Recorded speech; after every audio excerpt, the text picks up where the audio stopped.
श्री शिवाय नमस्तु भीम हर हर महादेव। स्वागत है आपका हमारे चैनल सनातन धर्म का संसार पर। दोस्तों, आप सभी लोग जानते हैं कि 16 जून 2024 को है गंगा दशहरा। दोस्तों, गंगा दशहरा का दिन बहुत ही ज्यादा बड़ा और विशेष होता है। गंगा दशहरा के नाम में ही आप लोगों को कुछ बात तो समझ आ रही होगी कि ये दिन गंगा के जल के लिए बहुत ही ज्यादा विशेष और महत्वपूर्ण होता है और इस दिन गंगा का जल हमारे लिए बहुत ज्यादा जरूरी होता है। तो दोस्तों, आप लोगों को इस दिन गंगा के जल वाला उपाय कैसे करना है, गंगा का जल कैसे इस्तेमाल करना है, इसका नाम ही गंगा दशहरा है। तो भाई, इस दिन आप लोगों को कैसे गंगा के जल का इस्तेमाल करना है, कैसे गंगा के जल से उपाय करना है, यह सारी जानकारी हम आपको इस वीडियो में यहां पर देने वाले हैं। सबसे पहले चीज दोस्तों, गंगा दशहरा का दिन ऐसे बार बार नहीं आता है। मौका जब आपको मिलता है तो उस मौके को आपको अपने हाथ से नहीं जाने देना चाहिए और इस गंगा दशहरा का आपको लाभ जरूर उठाना चाहिए। दोस्तों, आप सभी लोग जानते हो कि पंडित जी अपनी कथाओं में बहुत सारे उपाय बता चुके हैं और बहुत सारे उपाय लोग भूल भी चुके हैं। पर दोस्तों, उपाय जो आप लोग भूल चुके हो वही उन उपायों का फल आज भी लोगों को मिलता है जब लोग उन उपायों को करते हैं। उसी तरीके से दोस्तों, गंगा दशहरा का जो दिन होता है, ये दिन भी साल में सिर्फ एक बार आता है और जब एक बार आता है तो भाई, एक बार आए हुए उस दिन पर जब आप लोग कोई एक विशेष उपाय करते हो तो उस उपाय का जो फल है वो आपको बहुत ही जल्दी और बहुत बड़ा होकर मिलता है। इसीलिए दोस्तों, आप लोगों को इस दिन गंगा के जल का कैसे उपाय करना है वो हम इस वीडियो में आप लोगों को बताएंगे। साथ ही में आपको गंगा के जल का कैसा उपयोग करना है इस वीडियो में आपको बताएंगे, क्योंकि दोस्तों, इस दिन गंगा दशहरा के दिन आपको आपके काफी सारे पापों से मतलब मुक्ति मिल जाती है। आपने अनजाने में कैसे ही किसी तरह के पाप किए होंगे पहले, तो भाई आपको उनसे मुक्ति मिलती है। साथ ही में आपके जीवन में खुशियां भी आती है इस दिन से, ठीक है। पर इस दिन आप लोगों को कुछ करना होता है गंगा के जल से। तो भाई, सबसे पहले हम लोग बात करते हैं कि इस दिन आप लोग गंगा के जल से करोगे क्या। तो देखो, सीधी सी बात है, गंगा का जल क्या होता है, मतलब जल होता है। उसमें सभी लोग डुबकियां लगाते पापों को नष्ट करते हैं, ऐसा मतलब लोगों के द्वारा कहा जाता है। और दोस्तों, हम आपको बता दें, गंगा दशहरा के दिन जो व्यक्ति गंगा के जल में स्नान कर लेता है भाई, उसके काफी सारे कई जन्मों के पाप तक नष्ट हो सकते हैं।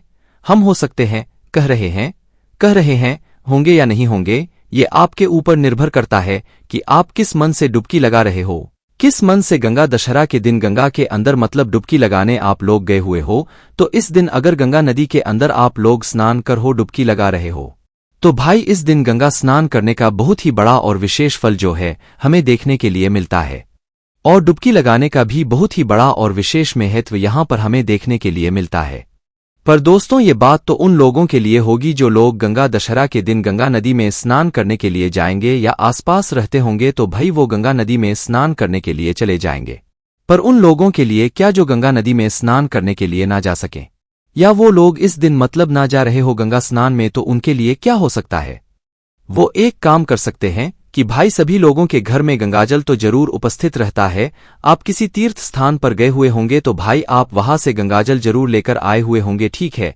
चाहे थोड़ा सा लाए हुए होंगे, चाहे ज्यादा लाए हुए होंगे है ना, तो भाई उन लोगों को मात्र ये काम करना है कि गंगा दशहरा के दिन सुबह सुबह ब्रह्मा मुहूर्त में, कौन से मुहूर्त में, ब्रह्मा मुहूर्त कब से कब तक होता है, ये आपका मुहूर्त 4 बजे से लेकर 5-6 बजे तक मतलब चलता है। वैसे 4 बजे के बाद से ये मुहूर्त शुरू हो जाता है। तो भाई आपको या करना है, जो ब्रह्मा मुहूर्त होता है इस ब्रह्मा मुहूर्त में उठना है।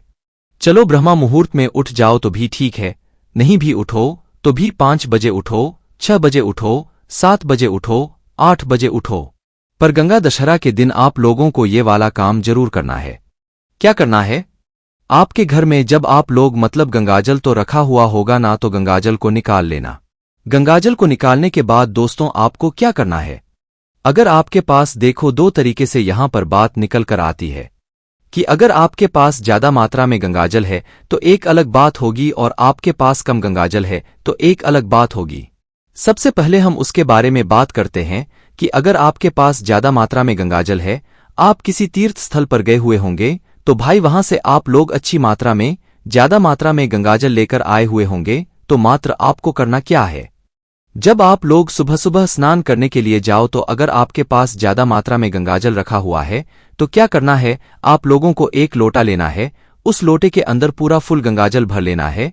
ये बात कब करनी है आप लोगों को, जब आपके पास ज्यादा मात्रा में गंगाजल कम मात्रा में है तो भी हम आपको बताएंगे आपको क्या करना है, पर उसके लिए पहले ये वाली बात आप लोग सुन लीजिए, ठीक है? तो देखिए, एक लोटा आपको लेना है।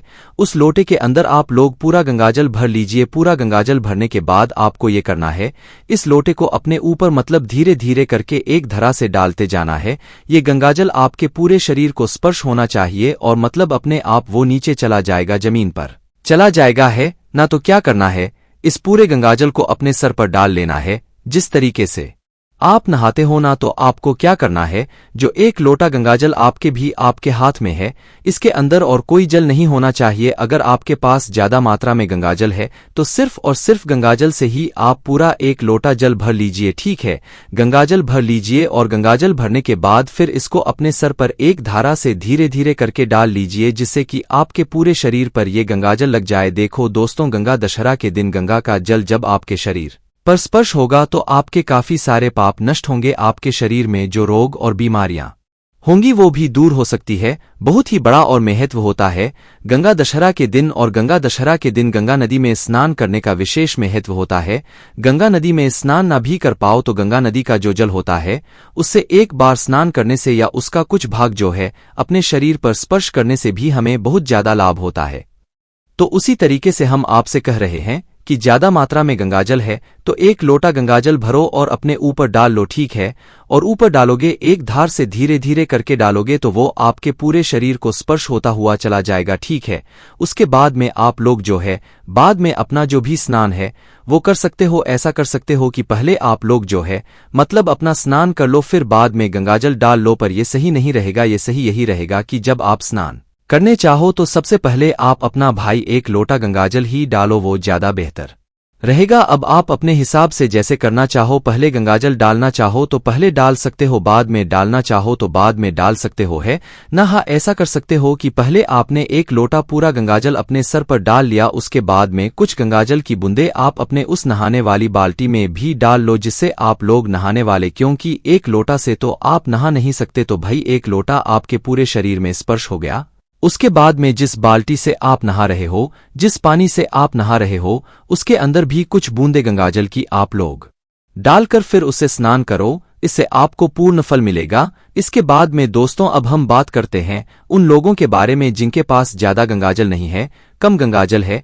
तो भाई उन लोगों को मात्र ये करना है कि जब वो गंगा दशहरा के दिन जिस भी मुहूर्त में नहा रहे हो, जिस भी समय नहा रहे हो, सुबह सुबह, तो भाई जिस बाल्टी से वो नहाने वाले हो, जिस बाल्टी के अंदर उनका नहाने का जल भरा हुआ हो, उस जल के अंदर आप लोग मात्र क्या करो, कुछ गंगाजल की डाल लो, एक ढक्कन गंगाजल डाल लो या एक कटोरी गंगाजल डाल लो। मात्र आपको इतना करना है, फिर सिर्फ और सिर्फ उसी जल से आप लोग स्नान कर लीजिए। देखो, गंगाजल से जब आप स्नान करोगे तो आपको कुछ साबुन वगैरह नहीं लगाना है, आपको निरमा का इस्तेमाल नहीं करना है, किसी भी ऐसी चीज का इस्तेमाल नहीं करना है जब आप अपने शरीर पर लगाते हो, है ना? विशेष रूप से जब जब आप गंगाजल का स्नान कर रहे हो या गंगा दशहरा का मतलब गंगा दशहरा ये वाला स्नान कर रहे हो, आप ये समझो कि गंगा की कुछ बूंदे अगर आपकी बाल्टी में चली गई है तो वो पूरा गंगाजल ही बन गया है ना? तो उसके साथ में आपको अपनी शरीर पर कोई साबुन या कोई भी शैम्पू कुछ भी नहीं लगाना है, मात्र साधा पानी से आपको स्नान करना है, वो भी गंगाजल वाले स्नान से, है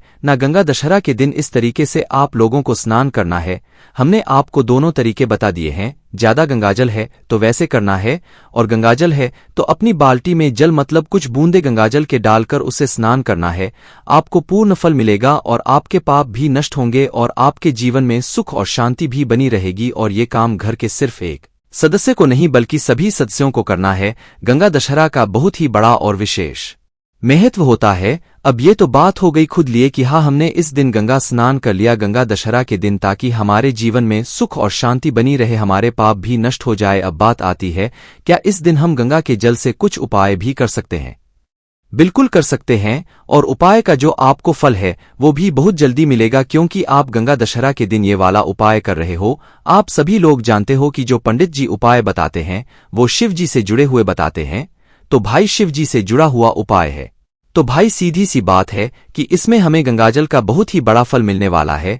आप सभी लोग जानते मतलब शिवजी के सर पर गंगा का वैसे भी स्थान है और गंगा का जल हमेशा उनके सर पर से गिरता रहता है। ये बात आप सभी लोग जानते ही जानते हो, है ना? तो भाई क्या करना है, आप लोगों को जब आप स्नान करके खुद इस गंगा के जल से स्नान करके आप लोग मतलब सुबह सुबह भगवान शिवजी के मंदिर जाओगे ना, तो एक लोटा जल तो आप लोग लेकर जाओगे ही जाओगे। तो आपको करना क्या है, मात्र आपको ये करना है कि आपने जो अपने घर के परिंदे से, अपने घर के मटके से या अपने घर के रसोई घर में जहां पर पीने का पानी रखा जाता है, वहां से जो एक लोटा जी पर चढ़ाने के लिए भरा हुआ है, उस एक लोटे जल के अंदर आप कुछ गंगाजल की बूंदे डाल लो। कितनी कुछ बूंदे, भले ही एक ही बूंद क्यों ना डाल लोगे चल जाएगा। एक बूंद की भी गंगाजल उसके अंदर चली गई तो वो पूर्ण रूप से गंगाजल है ना। तो भाई उस एक लोटे जल के अंदर जो शिवजी के ऊपर आप चढ़ाने वाले हो, उसके अंदर कुछ बूंद गंगाजल की आप लोग डाल लेना। फिर इस जल को लेकर आप जाना शिवजी के मंदिर में। जो भी आपकी पूजन सामग्री है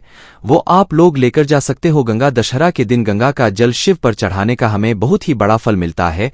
इसके बाद आपको कुछ मनोकामना बोलने की जरूरत नहीं पड़ती, अपने आप ही आपके सारे काम बनना शुरू हो जाते हैं। अगर आपके पास ज्यादा गंगाजल है तो आप पूरा एक लोटा गंगाजल का ही भर के लेकर जाए, और अगर नहीं है तो भाई अपने घर के में से जल भरे, कहीं से भी जल भरे, उसके अंदर कुछ बूंदे गंगाजल के डाल ले, जिससे कि ये गंगा का जल का एक स्वरूप ले ले है ना। तो इस तरीके से लोटा तैयार करके शिवजी के मंदिर पहुंचना है। शिवजी के मंदिर पहुंचकर सबसे पहले आपको शिवलिंग के ऊपर इस गंगा के जल को जो आप अपने घर से तैयार करके लेकर आए हुए हो, इसका एक धीरे धीरे करके शिवलिंग पर आपको जो है क्या करना है, मतलब चढ़ाना है। इसको विसर्जन जैसे हम करते हैं ना, शिवलिंग के ऊपर जल चढ़ाते हैं, एक धरा से धीरे धीरे करके एक लोटा, वैसे ही आप लोगों को ये जल चढ़ाना है।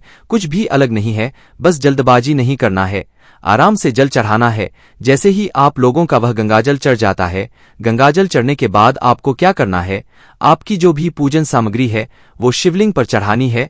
फिर शिवलिंग के पास में आपको आकर बैठ जाना है। बैठने के बाद 2 मिनट का जाप करना, गंगा मैया का थोड़ा ध्यान करना है, और आपको भगवान से बस प्रार्थना करना है। कुछ अपनी कामना वगैरह कुछ भी नहीं बोलना है, क्योंकि इस वाले उपाय को करने के बाद गंगा दशहरा के दिन गंगा का जल शिवलिंग पर चढ़ाने के बाद हमें कुछ बोलने की जरूरत नहीं पड़ती है, अपने आप ही सारे काम बनना शुरू हो जाते हैं। क्योंकि गंगा दशहरा का दिन होता ही इतना लाभदायक है। बाकी दोस्तों बस यहाँ पर ये वाला उपाय पूरा हो जाता है। मात्र आपको करना क्या है, गंगा का जल शिवलिंग पर चढ़ाना है। भले ही अपने लोटे के अंदर 2-3 गंगाजल की बूंदी डालकर चढ़ाओ तो भी वो भी चलेगा। तो गंगा का जल का इस दिन आप लोगों को विशेष रूप से इस्तेमाल करना ही करना है, आपको बड़े फल की होगी। बाकी दोस्तों यहाँ पर ये वाला उपाय पूरा हो जाता है, इसके बाद आप अपने घर पर आ सकते हो, आपका उपाय पूरा हो जाता है। बाकी दोस्तों इस उपाय को करने में अगर आपको कोई भी दिक्कत समस्या आती है तो कमेंट करके पूछ सकते हैं। श्री शिवाय नमस्तु भीम, हर हर महादेव।